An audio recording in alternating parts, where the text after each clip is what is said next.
بنایا ہے، بننے سے پہلے ہم نہیں تھے، لیکن انسان ابدی ضرور ہے۔ ابدی کا معنی یہ ہے کہ ایک دفعہ جب یہ بن گیا تو پھر یہ فنا نہیں ہوگا۔ اس کی کیفیت بدلتی رہتی ہے، اس کی حالت بدلتی رہتی ہے، اس کے معاملات میں تبدیلی آتی رہتی ہے۔ کبھی بننے کے بعد عالم ارواح میں ہوتا ہے تو حالت اور ہوتی ہے، ماں کے پیٹ میں آتا ہے تو حالت اور ہوتی ہے، عالم دنیا میں آتا ہے تو حالت اور ہوتی ہے، عالم برزخ میں چلا جاتا ہے تو حالت اور ہو جاتی ہے، عالم حشر میں جاتا ہے تو کیفیت بدل جاتی ہے۔ مومن ہو تو عالم جنت میں چلا جاتا ہے، بے ایمان ہو تو عالم دوزخ میں چلا جاتا ہے۔ ہمیشہ سے نہیں ہے مگر ہمیشہ تک ضرور رہنے والا ہے، ازلی نہیں ہے، ابدی ضرور ہے۔ ایک دفعہ بن جائے تو پھر یہ مٹتا نہیں۔ اگر یہ بات آپ کی خدمت میں پہنچ گئی تو پھر اگلی گزارشات سمجھنے میں تھوڑی سی ہمیں آسانی ہو جائے گی۔ اس لیے اسلام ہمیں یہ پابند کرتا ہے کہ جس شخص کی سانس کی ڈور ٹوٹ گئی ہے نا، اس کو یہ نہ سمجھو کہ اس کے معاملات ختم ہو گئے، اس کے قصے تمام ہو گئے، نہیں، بلکہ اسلام ہمیں اس کے حقوق کی ادائیگی پر بھی پابند کرتا ہے۔ ایک حدیث مبارکہ بغیر وضاحت کے عرض کر دیتا ہوں، ہمارے کچھ بھائیوں کو یہ بھی غلط فہمی ہے، چونکہ ایصال ثواب کی محفل ہے تو مخلوط اجتماع ہوتے ہیں، ہر مکتب فکر سے احباب تشریف لاتے ہیں، بیٹھتے ہیں، سنتے ہیں۔ یہ غلط فہمی ہے، یہ مغالطہ ہے کچھ لوگوں کو جو ہو گیا کہ شاید زندہ شخص کی نیکی مرنے والے کو فائدہ نہیں دیتی۔ یہ مغالطہ ہے، یہ غلط فہمی ہے جو کچھ لوگوں کو ہو گئی کہ زندہ لوگوں کی نیکی مرنے والے کو فائدہ نہیں دیتی۔ وہ سمجھتے ہیں کہ جو شخص مر گیا اس کا نیکیوں کا کھاتا بھی بند ہو گیا، اب باہر سے کوئی نیکی اندر نہیں آ سکتی، اس کا گناہوں کا رجسٹر بھی ٹھپ ہو گیا، اب اس میں سے کوئی گناہ باہر نکل بھی نہیں سکتا۔ یہ مغالطہ کہ زندہ شخص کی نیکی میت کو فائدہ نہیں دیتی۔ ہمارے علماء نے عقلی دلائل کے ساتھ اور نقلی دلائل کے ساتھ پھر ان کا رد کیا، اور رد بڑا خوبصورتی سے کیا، چونکہ عقل کو جو چیز متاثر کرتی ہے وہ دلیل ہے۔ جنہیں یہ لگتا ہے کہ زندہ شخص کی نیکی مرنے والے کو فائدہ نہیں دیتی، اگر واقعی ایسا ہوتا تو عزیزان مکرم اللہ ہمیں کبھی حکم نہ دیتا کہ تم میت پر جنازہ پڑھو،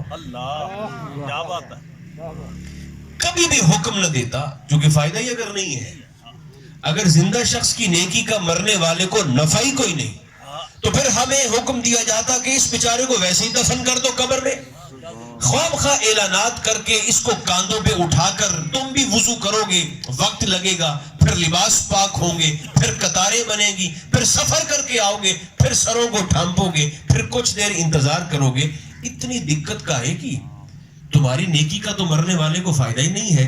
اگر زندہ شخص کے نیک عمل کا مرنے والے کو فائدہ نہ ہوتا تو اسلام ہمیں حکم دیتا کہ اس کو ویسے ہی دفن کر دو، مگر تصویر کا اصلی رخ یہ ہے کہ میرے اور آپ کے کریم آقا فرماتے ہیں کہ جو شخص فوت ہو جائے اس کے جنازے میں 40 مومنین مل کر میت کے لیے دعا کر دیں، اللہ 40 اہل ایمان کی دعا کا صدقہ میت پر جنت کو واجب فرما دیتا۔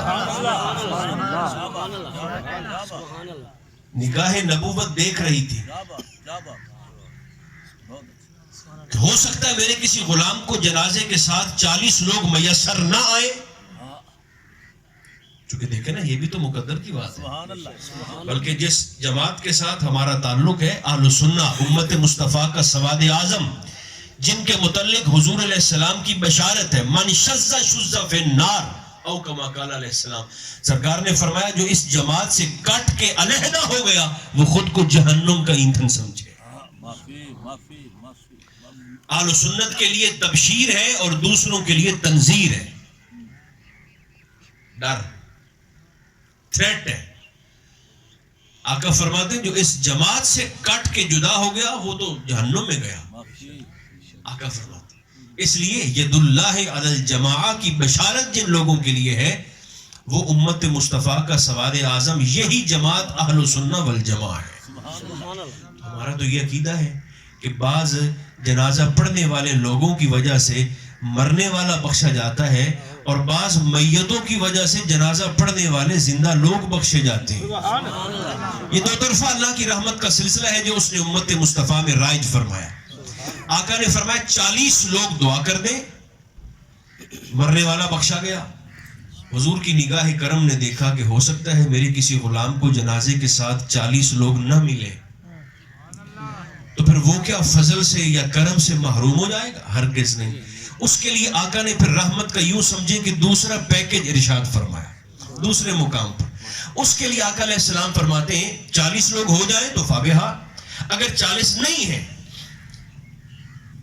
تو فرمایا پھر بھی کوئی بات نہیں, مرنے والے کے پڑوس میں سے, اس کے ہمسائیگی میں رہنے والے لوگوں میں سے فقط 3 گھر میت کے نیک ہونے کی گواہی دے دے, ان 3 گھروں کی گواہی کا صدقہ رب مرنے والے پر جنت کو واجب فرما دے. دیکھیں اصل میں گڑبڑ تب پیدا ہوتی ہے جب ہم دین میں اپنی مرضی اور اپنی منشا کو شامل کرنے کی کوشش کرتے ہیں.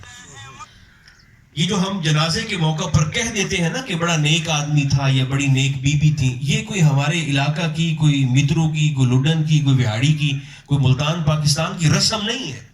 یہ حضور علیہ السلام کی سنت کی اتباع میں کہا جاتا ہے اور سرکار کی حدیث پر عمل کرتے ہوئے کہا جاتا ہے کہ بڑا نیک آدمی تھا. اس کے 1000 گناہوں کا پتہ ہو, 1000 عیبوں کا پتہ ہو, مگر زبان سے کہہ دینا چاہیے کہ مرنے والا بڑا نیک تھا. آقا کے فرمان کے مطابق اللہ کی رحمت پر کامل یقین رکھتے ہوئے فرمایا 3 گھر گواہی دے دیں, ان کی گواہی میت کے حق میں مردود نہیں ہوتی بلکہ مقبول ہو جاتی ہے. اسلام مرنے والوں کی بات کرتا ہے. ایک حدیث پاک جو میں نے آپ کو خاص طور پہ آج کی اس بزم میں عرض کرنی ہے, وہ میں آپ کی خدمت میں ابھی عرض کر دیتا ہوں. ایک حدیث پاک اور اس پر کچھ محدثین کرام نے جو فوائد ارشاد فرمائے ہیں, اور پھر اس میں اہل سنت کا جو عقیدہ ہے خاص طور پر مرگ کے متعلق, مرنے والوں کے متعلق, اور اس پر جو ہم اہل سنت کا نظریہ ہے وہ میں آپ کو سنا دیتا ہوں, جو سننے کا شوق لے کر تشریف فرمائیں. حدیث پاک آپ نے 20 بار سنی. ایک طرف ذہن میں اسلام کا یہ تصور محفوظ فرمائیں کہ اسلام اپنے ماننے والوں کو میت کے حق کی ادائیگی پر بھی پابند کرتا ہے. تفصیل میں نہیں جاتے, میت کا پہلا حق ہے اسے گھر والے خود غسل دیں. یہ محلے کے مولوی صاحب کی ذمہ داری نہیں ہے, ڈیوٹی نہیں ہے.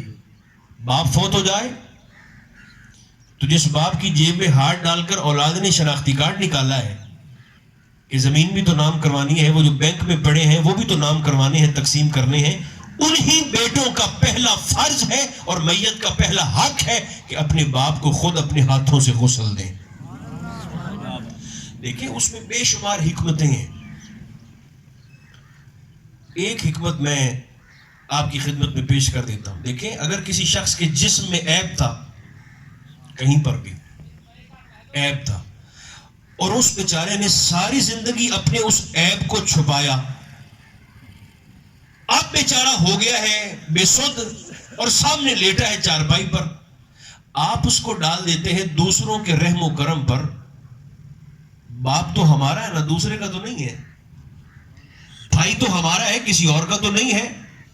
بیٹا تو ہمارا ہے, کسی دوسرے تیسرے کا تو نہیں ہے.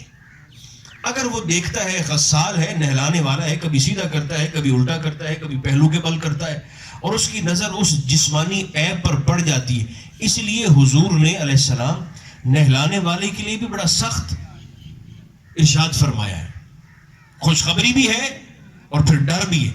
آقا فرماتے ہیں جس بندے نے میت کو غسل دیا, اگر اس کے جسم میں کوئی عیب دیکھا تو اس کو چھپایا, بیان نہیں کیا لوگوں کے سامنے, چھپا گیا, پی گیا, چپ کر گیا, اور پھر نہلانے کے بعد خود وضو کر کے غسل کر کے اس کے جنازے میں شامل ہوا. آقا فرماتے ہیں اللہ نہلانے والے کے گناہوں کو بخش دیتا ہے, چاہے اس کے گناہ سمندر کی جھاگ کے برابر ہی کیوں نہ ہو.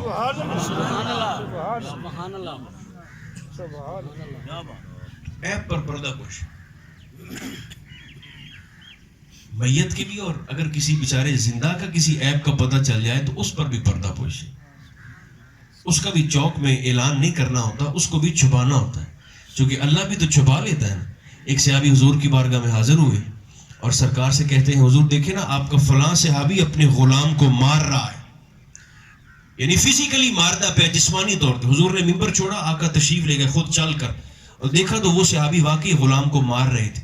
آقا نے فرمایا ابھی اس کو چھوڑ دو یار، معاف کر دو بیچارے کو، کیوں مارتے ہو؟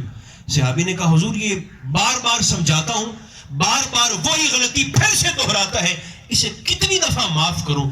حضور نے تربیت کا قلم توڑ دیا. سرکار نے فرمایا اتنی دفعہ تو معاف کرنا جتنی دفعہ تیرا رب تینوں معاف کرتا ہے. اتنی دفعہ تو معاف کرو تم بھی جتنی بار تیرا رب تجھے معاف کرتا ہے. اللہ بھی تو پردہ پوشی کر لیتا ہے. میرے اور آپ کے گناہ اگر ہم سب کی نظروں کے سامنے آ جائیں تو ہم تو ایک دوسرے کو دفن نہ کریں، ہم تو ایک دوسرے سے مصافحہ کرنا گوارا نہ کریں. کیا عزت رہ جائے اگر ایک دوسرے کے عیب اور گناہ اور نافرمانیاں دوسرے لوگوں پر آمنے سامنے نظروں میں آشکار ہو جائیں. بہرحال غسل دیا جائے، یہ میت کا پہلا حق ہے. تو ایسے ہی پھر کفن بھی ہے، پھر ایسے ہی جنازہ بھی ہے، پھر ایسے ہی تدفین بھی ہے. مگر جو حدیث پاک میں نے سنانی ہے وہ یہ کہ ایک دفعہ سرکار دو عالم علیہ السلام اپنے صحابہ کرام کے ہمراہ، اب اس پر مجھے چونکہ 10-12 منٹ رہتے ہیں تو مجھے آپ کی بھرپور توجہ چاہیے تاکہ بات ضائع نہ ہو جائے. آقا علیہ السلام اپنے صحابہ کرام کے ساتھ کسی سفر پر تشریف لے کر جا رہے ہیں. ایک جگہ رکے تو چہرہ مصطفیٰ کا رنگ متغیر ہوا. پہلے حدیث پاک پوری توجہ کے ساتھ سن لیں، اس پر پھر کچھ فوائد عرض کر دیتا ہوں. چہرہ پاک کا رنگ بدلا. حضور علیہ السلام کے چہرہ پاک پر پریشانی کے تکلیف کے آثار آئے. آقا رک گئے. وہاں پر 2 قبریں تھیں. وہ جو صحابہ ساتھ تھے وہ خاموشی کے ساتھ آقا کے طرز عمل کو دیکھ رہے تھے. آقا نے حکم دیا صحابہ سے کہ وہ جو سامنے درخت ہے کھجور کا، حضور نے فرمایا اس کی ٹہنی کو توڑ کر لے آؤ. وہ گئے، ٹہنی کو توڑ کر لائے. آقا نے اس ٹہنی کو توڑا یا چیرا، 2 حصوں میں تقسیم کر کے ایک ٹہنی کا ٹکڑا ایک قبر پر رکھا، دوسرا ٹکڑا دوسری قبر پر رکھا. آگے بڑھنے لگے تو جو صحابہ حضور کے ساتھ تھے عرض کیا حضور یہ طرز عمل کیسا ہے، ہمیں بھی ارشاد فرمایا جائے. آقا نے فرمایا جب میں یہاں پہنچا تو میں نے دیکھا کہ دونوں قبر والوں کو عذاب ہو رہا ہے. ایک غیبت کرتا تھا لوگوں کی، کنڈ پیچھو گلا، بیک بائٹنگ، اور دوسرا پیشاب کے قطروں سے نہیں بچتا تھا، پاکی پلیدی کا خیال نہیں کرتا تھا. غیبت کی وجہ سے عذاب ہو رہا تھا اور دوسرے کو پلیدی کا، پاکی کا خیال نہ رکھنے کی وجہ سے عذاب ہو رہا تھا.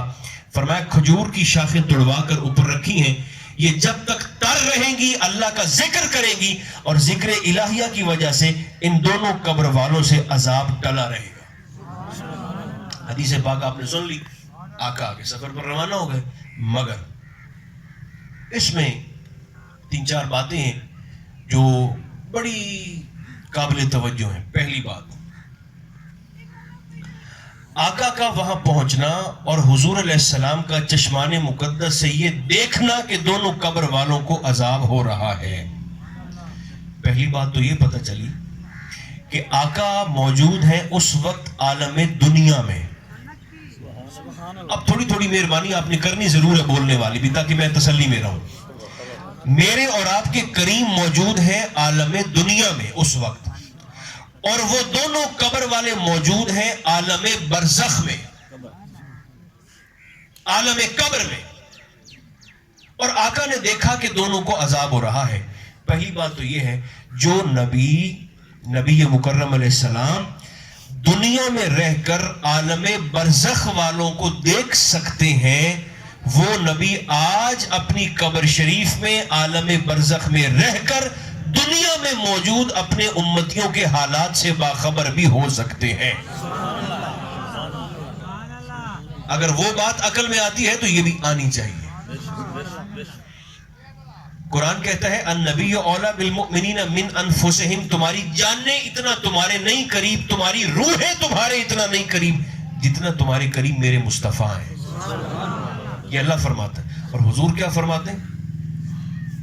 آپ یقین کریں یہ چونکہ ہمارے پاس سب سے قیمتی دھات ہے ہی سونا سونے کے پانی سے بھی لکھے نا تو بھی حضور کی اس محبت کا ہم حق نہیں ادا، خیر ویسے نہیں کر سکتے مگر یہ تو بالکل ہی نہیں کر سکتے، اتنی محبت مصطفیٰ کریم علیہ السلام کی ہم گندگی میں لتھڑے ہوئے لوگوں کے ساتھ۔ آقا فرماتے ہیں میرا کوئی بھی کلمہ پڑھنے والا زمین کے کسی بھی خطہ پر پیدل چل کے جا رہا ہو اور اس کے پیر میں کانٹا چبھ جائے، آقا فرماتے ہیں اتنا قریب ہے تمہارا نبی، اسے تکلیف بعد میں ہوتی ہے، پہلی درد کی آواز گنبد خضرا سے نکلتی ہے۔ اتنا قریب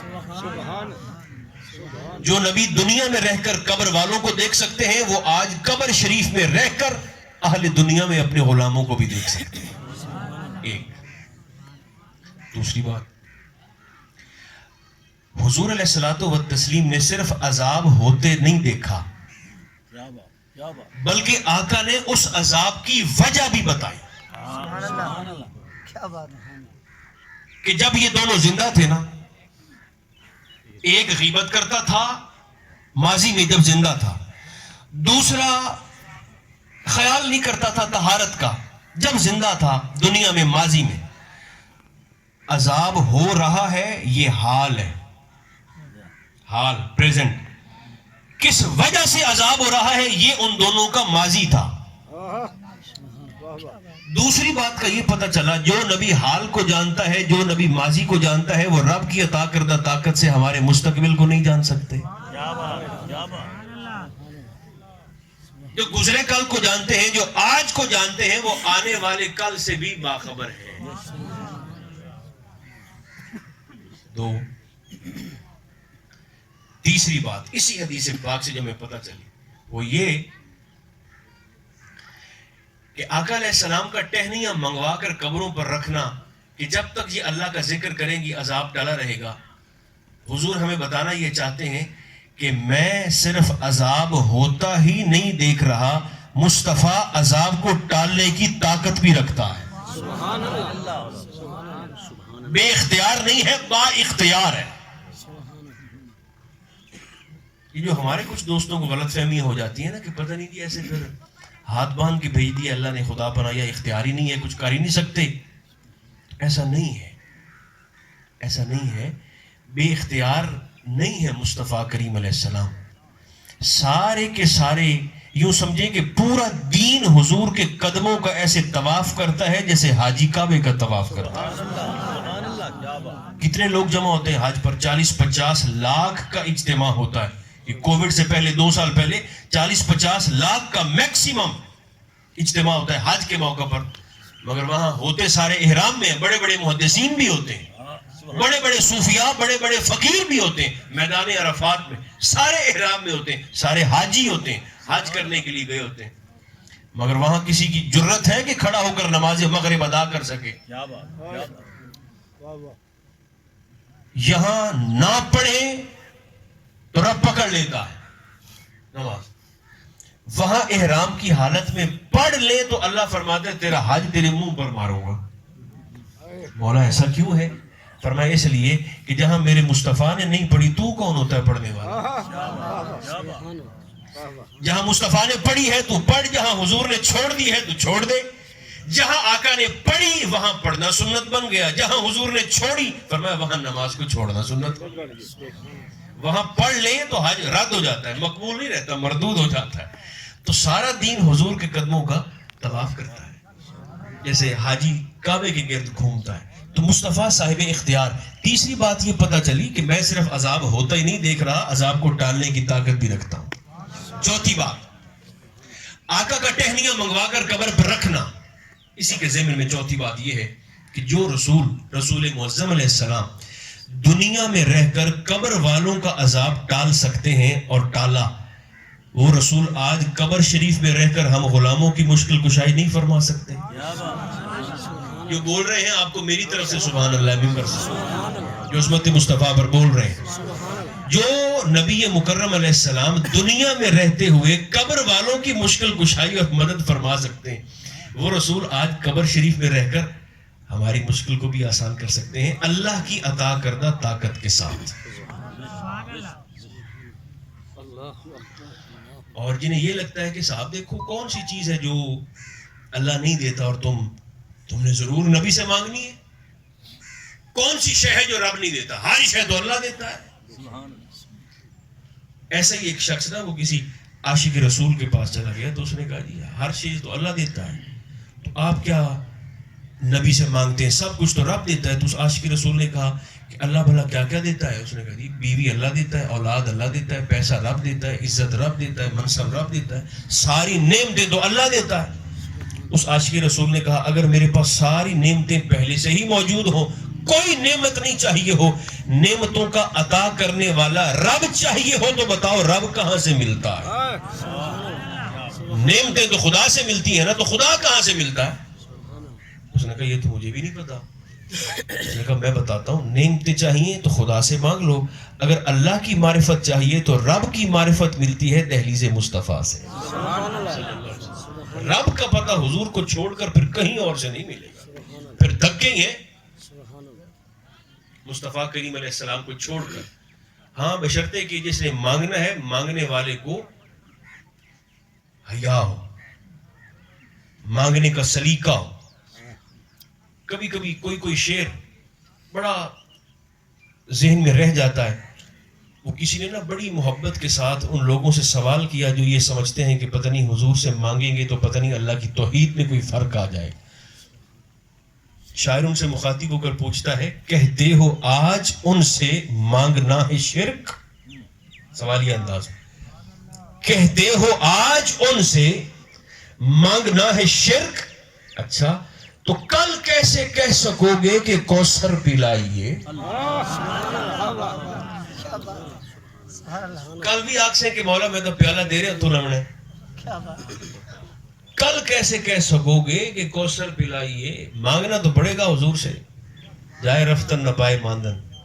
اس لیے گزارش یہ ہے کہ دنیا میں رہتے ہوئے حضور سے مانگنا شروع کریں تاکہ عادت پڑ جائے. ایسا نہ ہو کہ آگے ہم لے جائیں اور آپ رہ جائیں.